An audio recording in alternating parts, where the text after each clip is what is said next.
This is man-made forest and it is located at the boundary of Bilar and Lobok town in Bohol. This will be our next destination for our educational vlog. But before that, let me show you our journey on our way to man-made forest. Remember when I told you no matter where I go, I'll never leave your side. Hi guys, we're on our way to go to man-made forest. You can see here the weather is not bad, not good. I told you I found my way back home.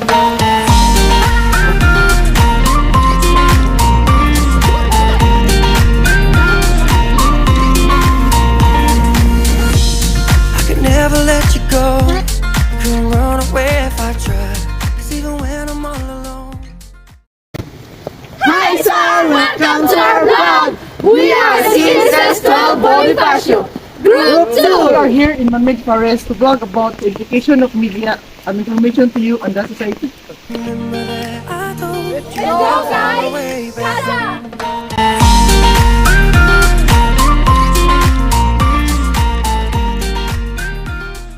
Media and information is identified as the empowerment tool that facilitates the active participation of citizens in the political process for contemporary society according to the United Nations Alliance of Civilization.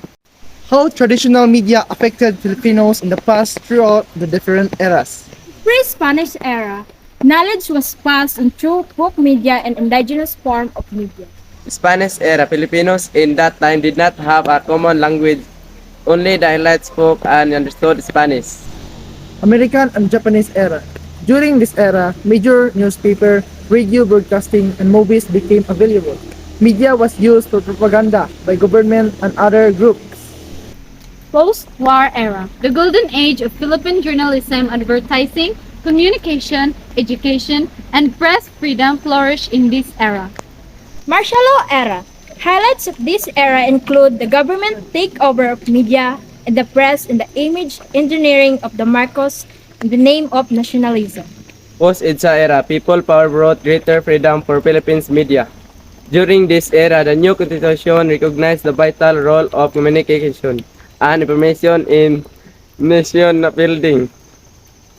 Press freedom influenced the growth in media careers. Modern era careers, web designer, online instructors, digital producers, bloggers, animators, programmer, archivist, metadata analysis, data miner, user experience designer, call center agents, virtual assistants. People in media versus people as media.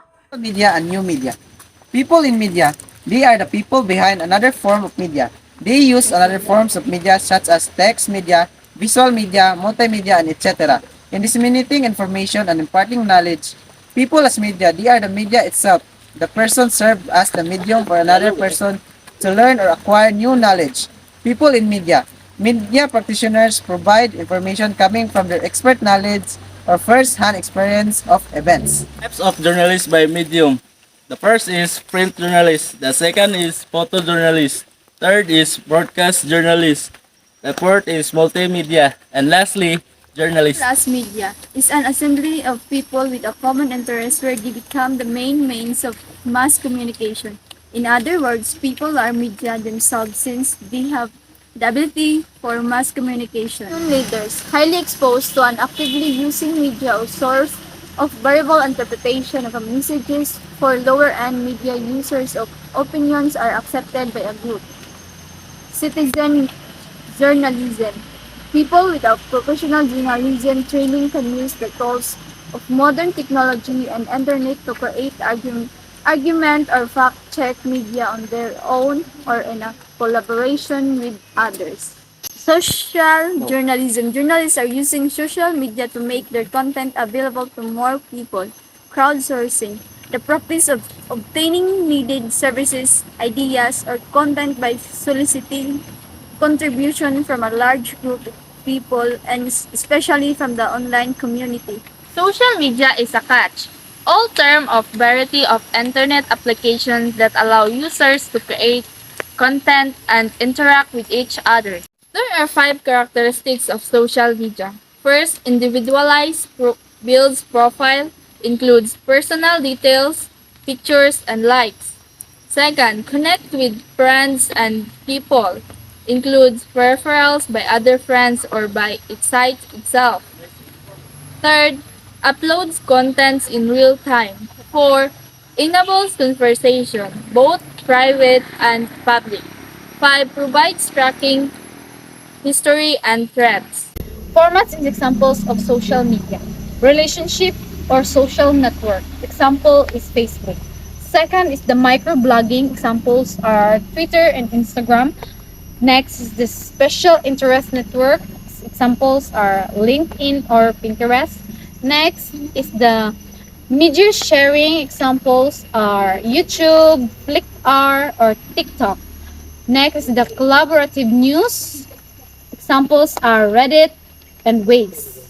Next is the discussion forums. Example are Google Groups or Classroom. Next is the group buying merchant sites. Examples are OXL, Groupon, Deal Grocer. Second is the virtual words Farmville, Words of Warcraft, Second Life, and Minecraft. These are the advantages and limitations of social media. First, in the relationship, people who are physically apart can continue to communicate at a lower cost, send pictures, use live streaming, thereby strengthening the ties between them. Limitation. Demands on relationship building increases with social media.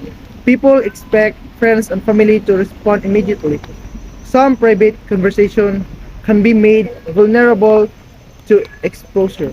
In terms of diversion entertainment advantages, social media can provide great entertainment and allow users to have a respite from their busy schedules. Limitations.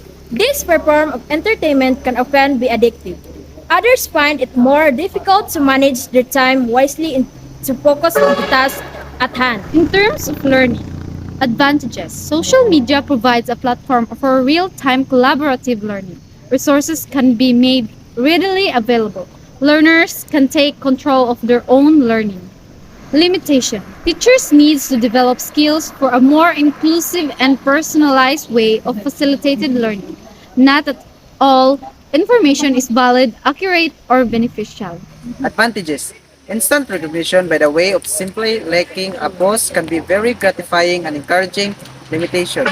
Social media has created a specific need for validation and attention. Career progression. Advantages. It has become easier to market oneself through social media. Connections and referrals are established more. Limitations.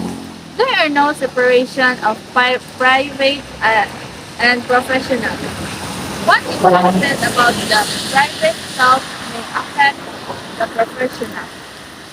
That was all about our topic. I hope that you learned something in this video. Thank you for watching and God Thank you for watching. 감사합니다.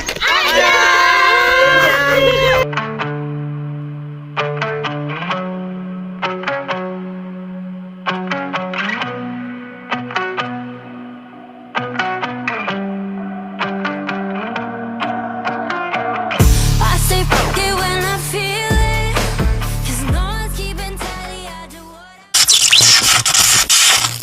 Here are some behind the scenes. Wow. Ah, it's a camera. Yeah, I like Bohol. It's a nice place. Wow. What can you say about the man-made forest? Yeah, it's beautiful. Yeah, Where are you from? I'm from Sweden. What? Sweden. Hi guys, guys here. You can hear the weather is not bad, not good. Not bad, but not good.